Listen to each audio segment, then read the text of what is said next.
ইংরেজরা দুটো উদ্ভিদ নিয়ে এসেছিল আমাদের দেশের শোভাবর্ধক উদ্ভিদ হিসেবে। কিন্তু তারা শোভাবর্ধন করেছে ঠিকই, কিন্তু একটা পর্যায়ে গিয়ে দেখা গেছে এরা আগাছা হিসেবে পরিগণিত হয়েছে।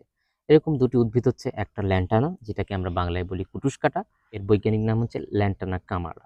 আরেকটি উদ্ভিদ রয়েছে, সেটি হচ্ছে কচুরিপানা।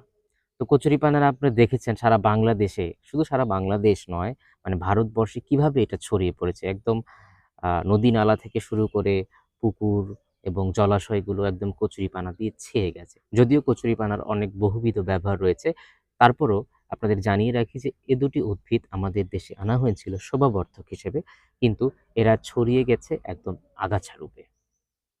আমি এখন বসে আছি কুটুসকাঁটার এই গাছের সামনে, এবং আপনারা দেখতে পাচ্ছেন আমার পেছনে খুব সুন্দর রঙের ফুল এখানে ফুটে আছে, এবং দুই ধরনের কিন্তু পুষ্পিকা এখানে দেখা যাচ্ছে। ফুলগুলো হলুদ রঙের হয়ে থাকে এবং পরবর্তীতে আস্তে আস্তে লালচে হয়ে যায়, মানে একটু কালার পরিবর্তন হচ্ছে আর কি এই ফুলের। আমরা সাধারণত আগাছা হিসেবে যে ল্যান্টানাকে দেখে থাকি সেটি এরকম কালার নয়, সেটি কিছুটা সাদাটে এবং সাদাটা থেকে হলুদাভ ছাপ রয়েছে, বা সেখানে একটু গোলাপি রঙের ছাপ রয়েছে। এই আগাছাটিকেই আমরা দেখতে পাই গ্রামেগঞ্জে।